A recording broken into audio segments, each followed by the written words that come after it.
هغه دغه بوټی والی چې موږ د ښکاره کې موږ یو څل څو وږي دي دغه دی دا یو بوټی دغه دی د خانوزۍ د غنمو لو اوس شروع دی یعنې کټۍ یې شروع سول دا نن 7 جون 2024 د جمعرات ورځ ده دا 2-3 ورځې کېږي د غنمو کټۍ شروع سو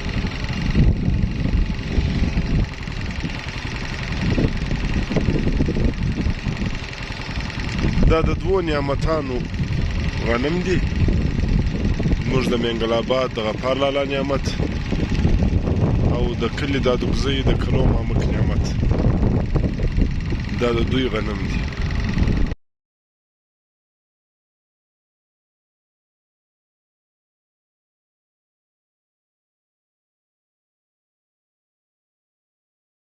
د الله په فضل سره دا پاخه سو اوس یې دغه دی لو یې شروع دی دا یې کودې پرتې دي نو د الله قدرت دا غنم راشنه سو غټ سو پاخه سو اوس تر دا ځایه ورسېدل اوس یې برطرف بنګ شروع دی لو یې شروع دی پښتانه لو ورته وایي نو په دغه کې د الله د حکمت د الله د ذات ډېرې غټې نشانیانې چې دا له الله له مځکې څه ته را راوایستل څه ته را دغه سو یا څنګه دغه سو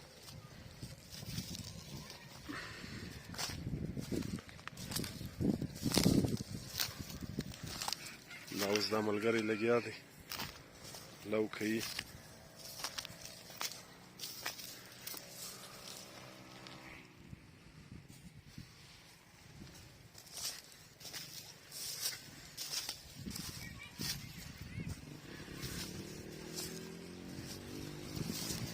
دا بیا کودې ځینې جوړوي کودې تړي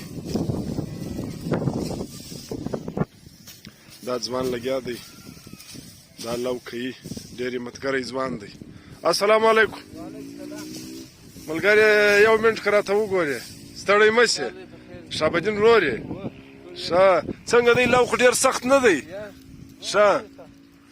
او لګیا خو یاست ماشاءالله ډېر کار مو ایستلی دی نو موسم خو ډېر ګرم نه دی ښه موسم دی نو دروځي څوک ښه دروځي څوک در مځکه ربوي نیم بند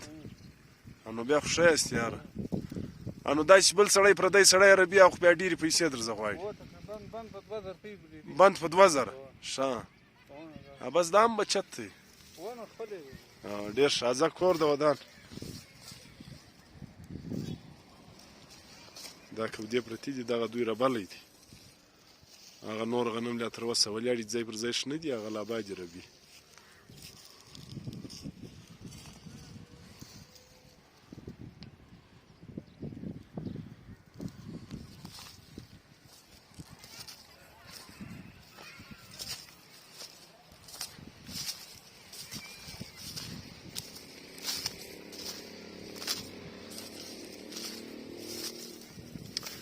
ملګرو دا هغه غنم دي هغه یو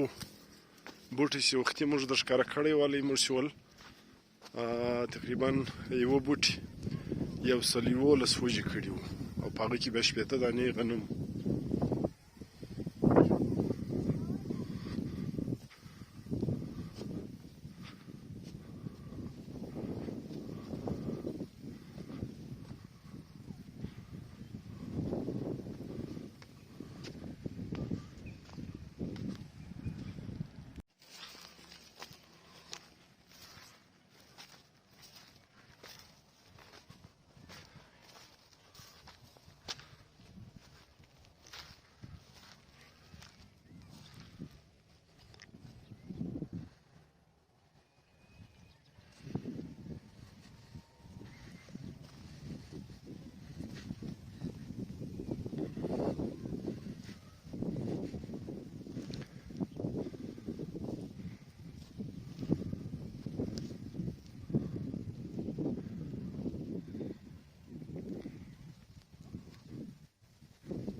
هغه دغه بوټی والی چې موږ د ښکاره کې موږ یو څل څو وږي دي